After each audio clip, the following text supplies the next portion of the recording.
I just want to read a little bit from Green Gospel.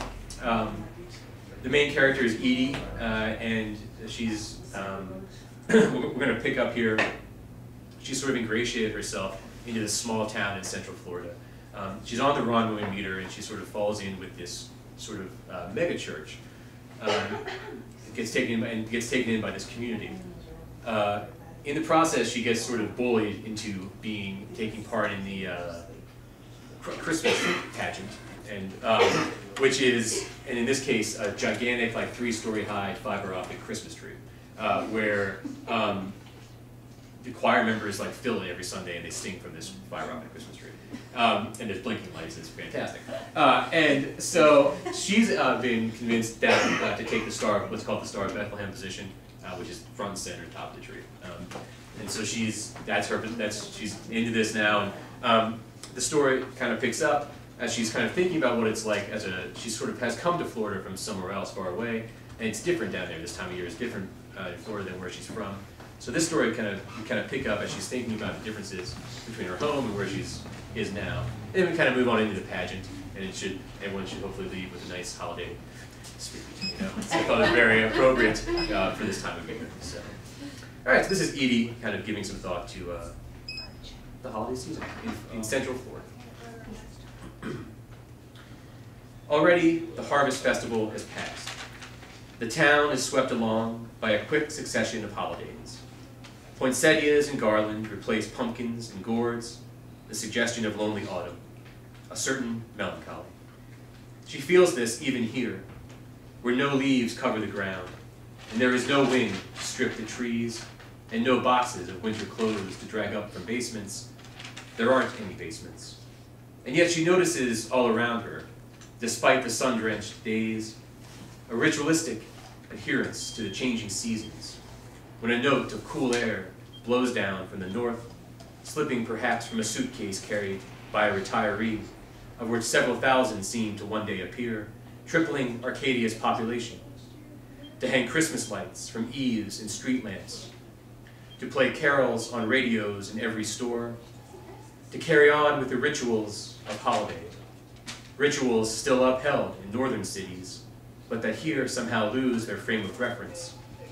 No one bothers to close their swimming pool, and the weather each afternoon is exactly the same as the last, blue skies with a slight breeze. Where Edie grew up, the birds clear out this time of year, the skies suddenly muted. Here the birds arrive to perch and preen above intersections clogged with Cadillacs, or outside restaurants crowded with blue hair and bridge lingo and the faint odor of baby powder everywhere about the place. Arcadia's livelihood depends on this migration, but at what cost, she wonders. The character of the town changes completely. She watches these newcomers, wrapped against the elements in their windbreakers and parkas, although the temperature has not dripped below 70 degrees.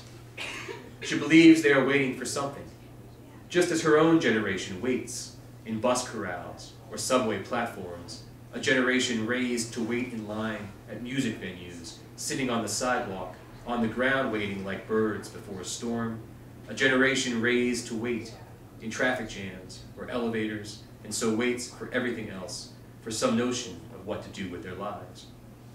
But she sees for the first time how they all wait for the same thing, an interlude that spans generations. Whether in the waiting room at the obstetrician, or in the workplace waiting for the coffee pot to brew, whether waiting for their partner to preemptive bid, or waiting for their lover to call, whether waiting for grandchildren, or waiting on children until their career is settled. They are waiting to be lifted from their steadfast routine, the mind-numbing banality of living, death at last, as a reprieve from sultry October days, from the outpouring sun in November, from clear skies and calm seas that stretch on like rows of royal palms lining the flat sea-town boulevards, this premeditated and still somehow thoughtless coastal expanse. She listens to the audience hurry inside from the outside, where a slight chill in the air suggests a season that might be Christmas. Ushers greet each guest and hand out programs and help older patrons to their seats. Edie parts the backstage curtain and peers out. There are well-dressed children and fathers in sports coats and mothers in a little number they picked up at Dillard's. There are older men wearing ties. She smells perfume and wintergreen, and beneath it all, a sour note of booze. She notices several faces are a little more rosy than usual. Everyone chatters happily, their bellies full, and takes one another firmly by the hand. Good cheer, Merry Christmas. The house swells to capacity, and Edie feels the ballooning of the holiday, the night filled to bursting. Someone posted a review of the show on the wall in the wing stage left. The review appeared on the front page of the Sun Herald with a photograph of Alan conducting the orchestra. Edie had pulled the newspaper from the wall and scoured the picture until she was sure that she appeared nowhere in the frame. She hadn't considered newspapers. In truth, she hadn't considered the audience before tonight. Of course, people would come to see the show, but she hadn't considered the reality of strangers filling the auditorium or the intrusiveness of their 6,000 eyes upon her, the danger they would represent. The house lights dim. Darkness falls backstage, and in the dark house there are feet shuffling and the rustling of winter coats being removed, the crinkle of plastic candy wrappers, the mellow chime of cell phones powering down, the polite apologies of someone squeezing past legs to find their seat, a program folded. A child's voice asks a question, and no one quite catches it. The child's mother responds, and the girl is hushed. The piano strikes a bright chord and begins a trilling melody that is shortly joined by the lisping drag of the snare. Then Edie is moving, trailing the choir members to their positions in the celebration Christmas tree. She sings, and she doesn't have to think about the words as she climbs the stairs that are more ladder than stairs to the top of the tree. She braces herself in her roost. When she looks out over the expanse, the packed house takes her breath away. 2, maybe 3,000 faces shine back at her. The carols flow one into the next, and the program seems to move faster than it did even in rehearsal. She feels slightly disconnected from the music and from the faces below, her feet splayed against the iron framework. Harmonies rise quickly like heat inside her chest, like melted butterscotch running with music. A warbling soprano on her right, the fat basses at the bottom of the tree, squeezed into place and are stuck there now, arms pinned to their sides, their voices felt by the other choir members through their feet. In churches across the country, these very same words are being sung, and believers are filled with the same spirit. Below her, out there, the faces of the congregation dissolve beneath a wall of sound that fissures out from the towering structure made of plastic and metal, and the lights all timed and flashing. She monitors her breath, waiting for panic to set in, and yet she feels at ease, her mind clear, her voice steady.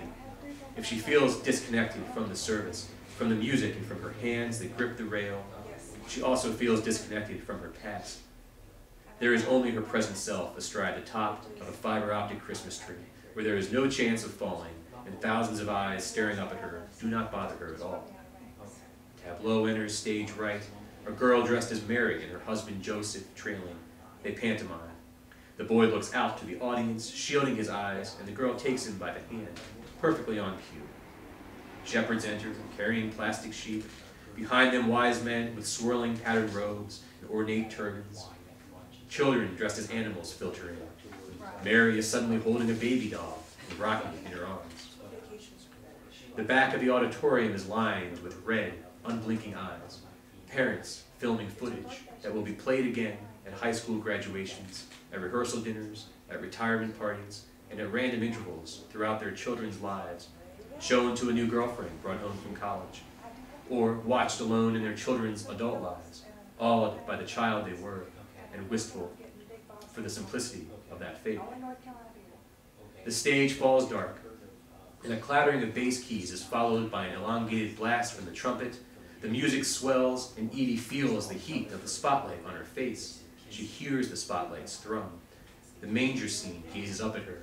There are silver-glittered wings clipped to her robe, and her place on the celebration Christmas tree is even higher than the cross hangs on Sunday mornings. But she leans out and reaches up, so her hands nearly brush the ceiling. She spreads her arms as directed. The stage lights and their blue-amber gels shimmy along her wings. She wears a white wig that is blindingly lit. Her skin tingles with a sensation she has not felt before, as if it has been pleasantly singed to the roots. The lights reflect from the white of her robe and her silver wings, but she feels as if she is the source of the light, the source of the glory, that the light generates from her, not reflected, but poured out. And the sounds from the audience are the most telling worship. There is no sound at all.